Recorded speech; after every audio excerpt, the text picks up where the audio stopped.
आप अपना फ्यूचर नहीं बना सकते। आप डिफाइन कर सकते हो मैंने लाइफ में ये करना है, ये बनना है, ये बनना है, बट आप बन नहीं सकते।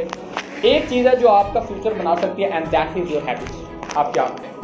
कामयाबी के लिए आपको डेली रेंट पे करना पड़ेगा, डेली रूटीन फॉलो करनी पड़ेंगी, गोल्स को जो है ना वो सामने रखना पड़ेगा, फोकस करना पड़ेगा, रूटीन सेट करके डेली उसको फॉलो करना पड़ेगा, देन आप उस मुकाम तक पहुँचेंगे। याद रखिएगा, माँ वही करता है जिसका दिल बड़ा है। छोटे दिल वाले लोग माफ़ नहीं करते हैं।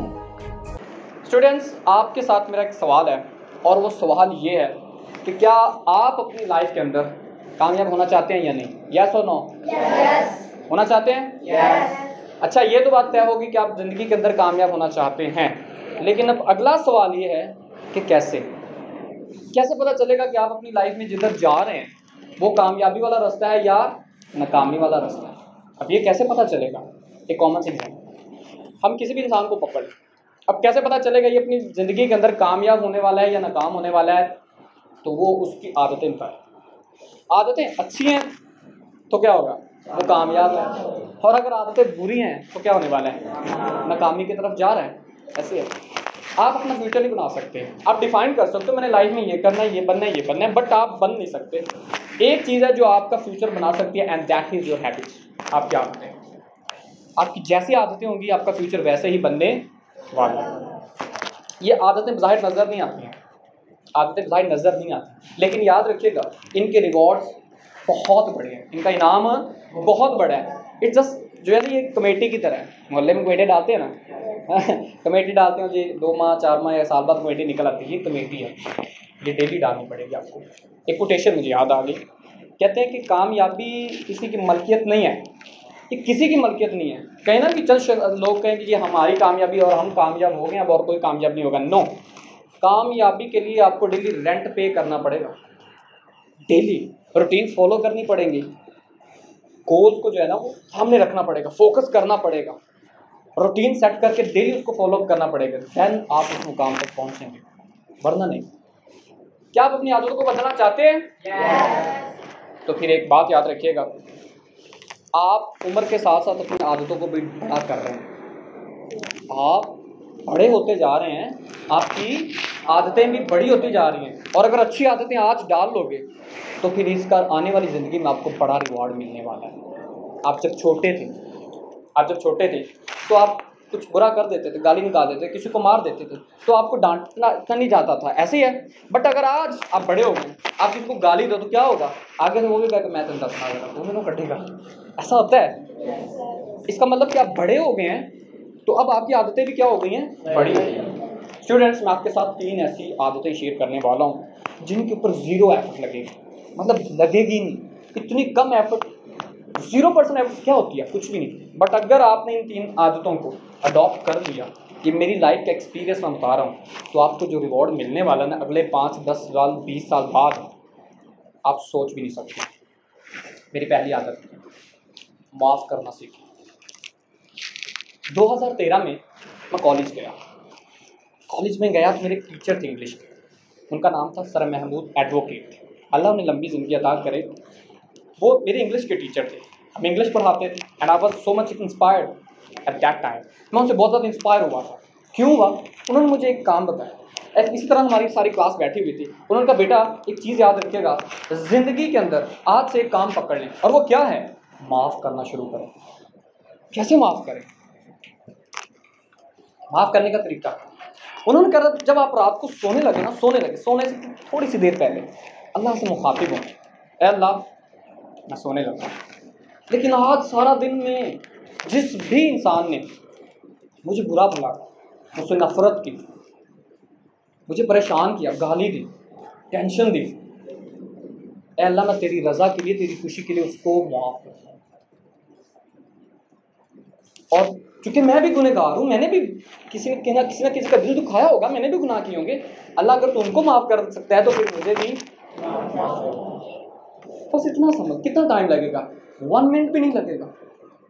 कोई एफर्ट लग रही है इस पर? आपको अपने को उठा के कोई जोर लगा रहे हैं इस पर? No, not at all. इतने से क्या होगा? आप उसको माफ़ कर दो, अल्लाह आपको भी माफ़ करेगा। मेरी ज़िंदगी के ये अमल करते हुए मुझे आज 9 साल हो गए।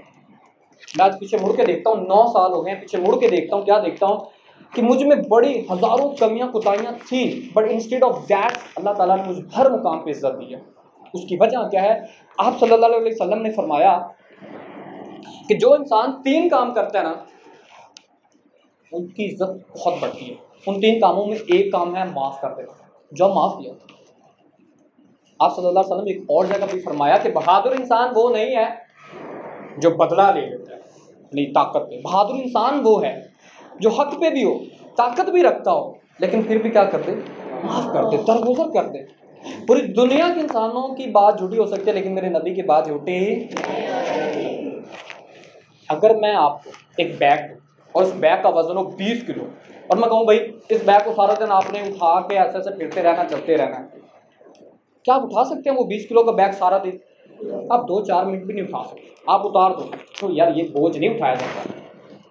लेकिन वो इंसान भी तो है ना जो माफ़ नहीं करते, अपने दिल के अंदर बोझ उठाए फिरते हैं, नफरत का बोझ कि जब मैंने नहीं माफ़ करना। पूरे जिस्म के हिस्सों के अंदर सबसे खूबसूरत हिस्सा पता कौन सा है? वो हमारा दिल है। इस दिल के बोझ को थोड़ा हल्का करो।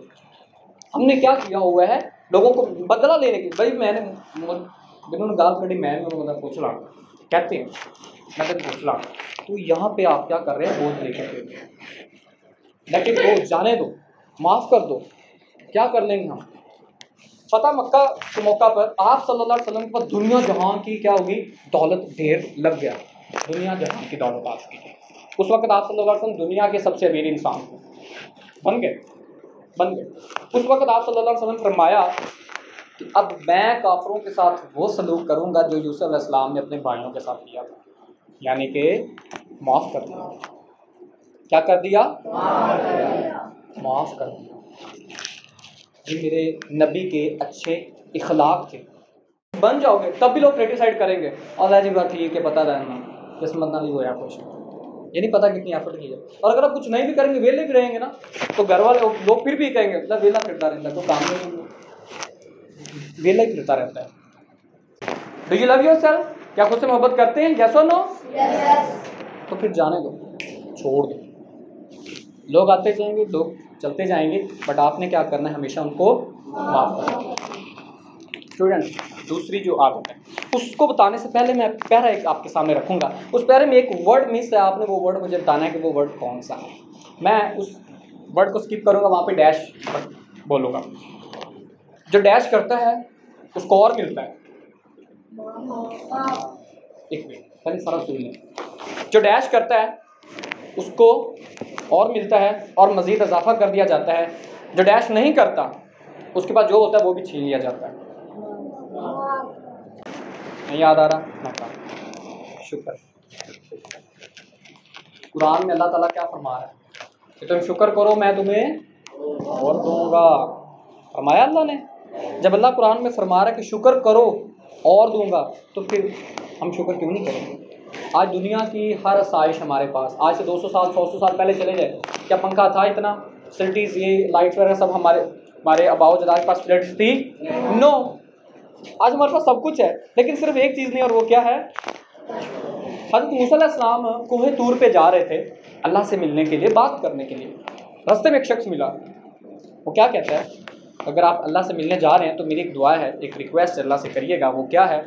अल्लाह को कहिएगा कि मेरे पास बहुत रिस्क आ गया है, तो मेरे रिस्क को कम कर दें या रोक दें, मुझे और इसकी ज़रूरत नहीं है, इट्स इनफ फॉर मी, अब नहीं चाहिए। तो मूसा अलैहिस्सलाम कहते ओके ठीक है, आगे चल पड़ते हैं। एक और शख्स मिलता है रास्ते में, कहता है कि नबी आप अल्लाह को मिलने जा रहे हैं, अल्लाह से बात करने जा रहे हैं? जी, मेरी एक दुआ है अल्लाह से, वो रिक्वेस्ट है, करिएगा। क्या है?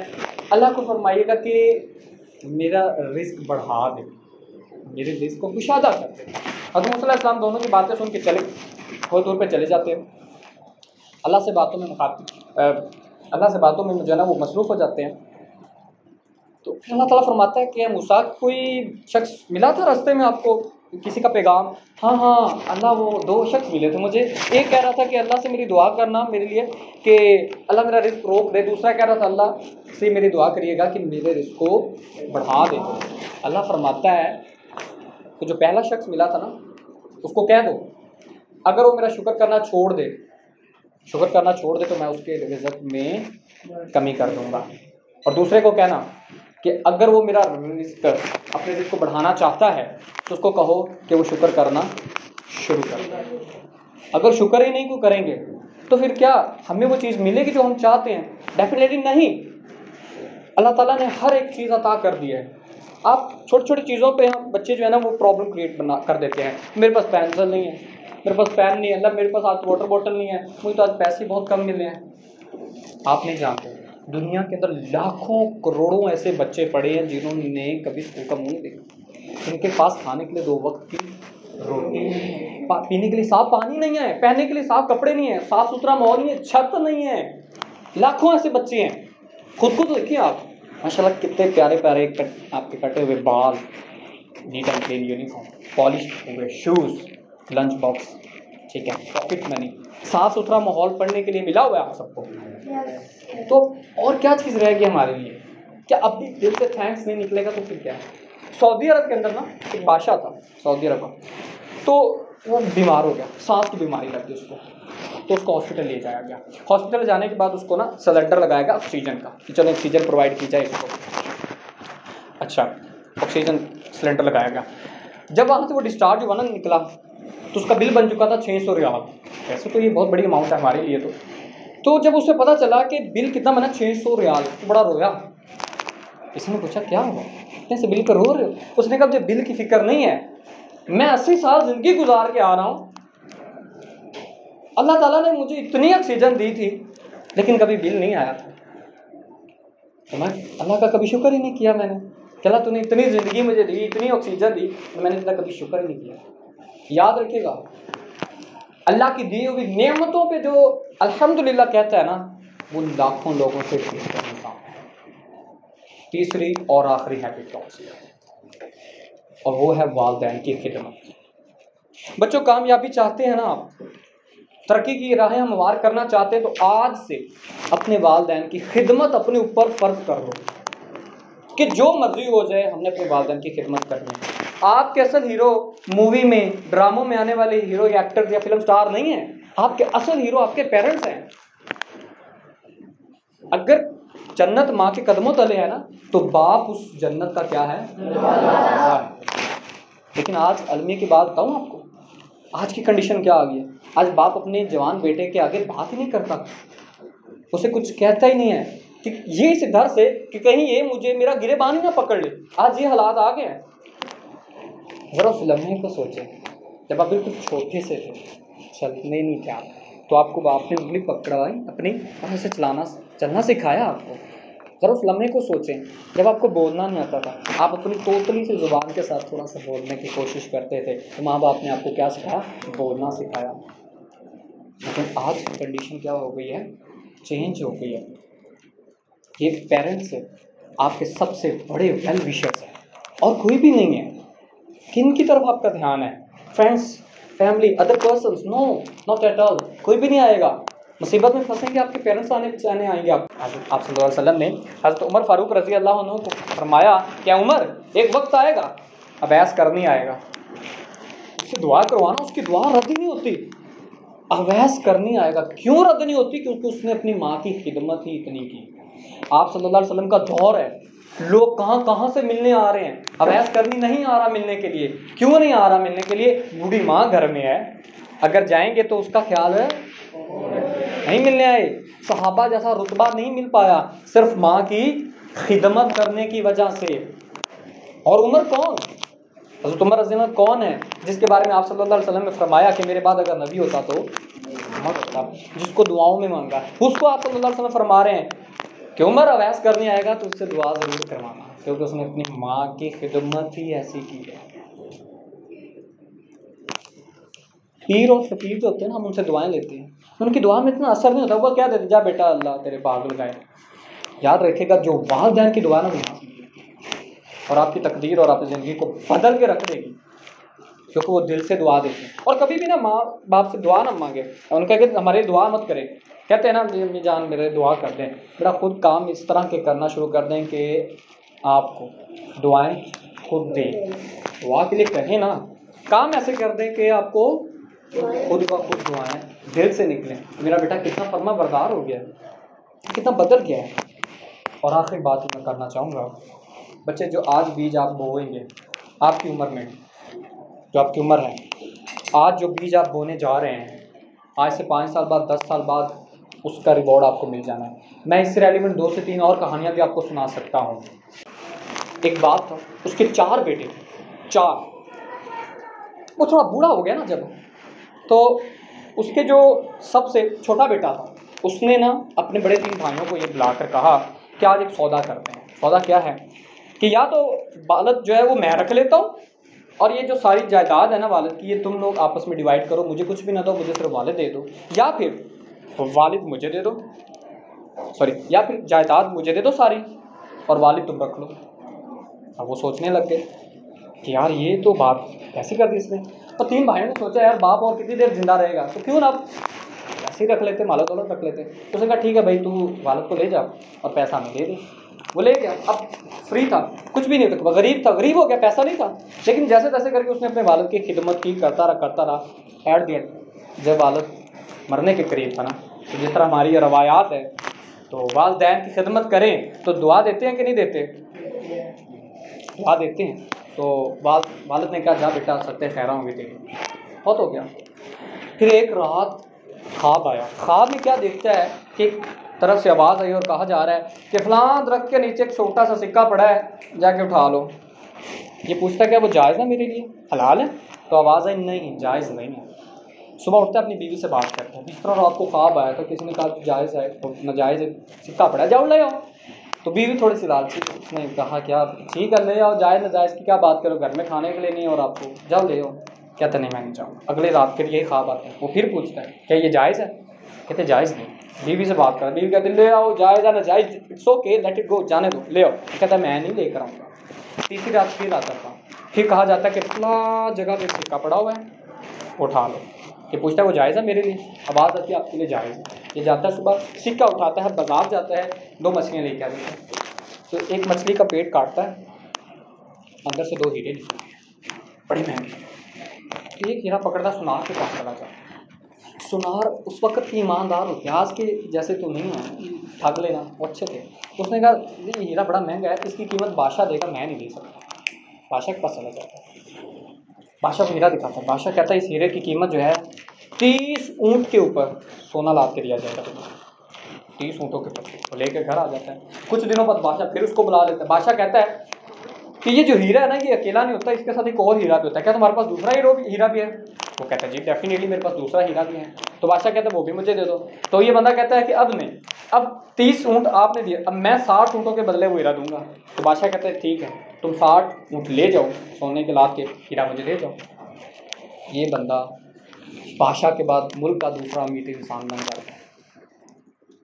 लम्हे के लिए सोचें कि उसने उस वक्त जायदाद को उठा के ठुकरा के किसको अडॉप्ट किया? अपने वालिद को। दुनिया भी बनी और बनी ना, दुनिया भी बन गई, आखिरत भी बनी, खिदमत का सिला उसको मिल गया। आपकी सबसे बड़ी जायदाद आपके पेरेंट्स हैं, इनसे दुआएं लेंगे। आप तब जाएंगे कि जब कोई वालिदैन के साथ बुरा सलूक करता है ना, तो उसका एंड क्या होता है, और जो अच्छा करता है उसका। आज आपका वक्त है, अच्छी आदत को अडॉप्ट कर ले। ज़िंदगी ना बदल जाए तो जहाँ मैं मिलूँ मुझे आके तब कह दीजिएगा कि सर आपने जो बताई वो बात हम इम्प्लीमेंट की बट कोई रिजल्ट नहीं आया, आपकी बात में तो दम नहीं। मैं आपको अपने एक्सपीरियंस के बेस पे बता रहा हूँ। ये 3 आदतें अपने अंदर डाल लें। नंबर 1 माफ़ करना, नंबर 2 शुक्रिया अदा करें, किसी का भी करें, दोस्त का भी करें। किसी दोस्त ने आपकी हेल्प की ना, तो अकड़ में मत रहे, वहाँ ठीक है ये वो, शुक्रिया लाजमी करें। आपके पास जो इस वक्त है ना वो लाजमी उसका शुक्रिया अदा लाजमी करें, क्योंकि ये वक्त दोबारा नहीं आएगा, ये वसाइल दोबारा नहीं मिलेंगे, आपकी एज दोबारा नहीं आएगी आज से। और तीसरी क्या थी? माँ बाप की खिदमत। आज से इन तीनों हैबिट्स को, ये आदतें बना लें कि हमने तीनों काम करने हैं, आपकी सारी ज़िंदगी बदल जाएगी, आपके वसाइल रिसोर्स खुद आ जाएंगे। मैं सिर्फ लास्ट एक छोटी सी बात करूंगा, दैन इट्स वाइंड अप, कि मैं लाइफ में कोई टॉपर्स पढ़ने वाला स्टूडेंट नहीं था। और ना मेरा इंटरेस्ट था स्टडी में इतना कुछ, और ना मुझे शौक था। मैं एवरेज था, बस पढ़ लेता था, ना टॉपर्स में था ना लोअर में था। I was in average situations. But ये तीनों हैबिट्स मैंने बचपन से ही अडॉप्ट कर ली, कुछ बाद में की, एक तो शुरू में, लेकिन तीनों ने मुझे बहुत फीडबैक दिया। मैं देखता हूँ आज अपने आप को, यार मैं मतलब ख़ास होता है यार एक बंदे के अंदर, यार he is a shining student है, कुछ कर जाएगा लाइफ में। नो, मेरे वैसे कोई एबिलिटी नहीं थी, बट शायद कुछ अच्छी आदतें थी। उन अच्छी आदतों ने मुझे आज आउटकम ऐसा दिया है कि अल्लाह ताला ने ऐसे प्लेटफॉर्म में मुझे ला खड़ा किया है जहाँ लोग सोचते रह जाते हैं, कभी करते नहीं। आज शायद मेरी ये आइडेंटिटी बन जाए कि मैं विजिटिंग लेक्चर्स को पढ़ा रहा हूँ जाके, नहीं आप मिलेंगे लोग आपको। और अगर मुझे अल्लाह ने यहाँ तक पहुँचाया, मैं पीछे मुड़ के देखता हूँ तो मैं देखता हूँ कि मेरे अंदर कुछ था नहीं, लेकिन उसका करम था, उसके करम ने मुझे यहाँ पहुँचाया है। ये 3 आदतें आज के बाद आपने लाजमी अपनी लाइफ में इम्प्लीमेंट करो। Okay students, thank you, thanks a lot for giving me such a kind of time. मैंने आपका काफ़ी वक्त लिया है। अब लास्ट पे अगर आपका कोई सवाल है तो वो आप मुझसे पूछ सकते हैं। You can ask me any type of question if you have in your mind. अगर आपके पास कोई क्वेश्चन है तो एनी विदाउट टेंशन जो है ना वो आप पूछ सकते हैं। ये रिकॉर्ड नहीं होगा, ये आउट ऑफ रिकॉर्ड होगा।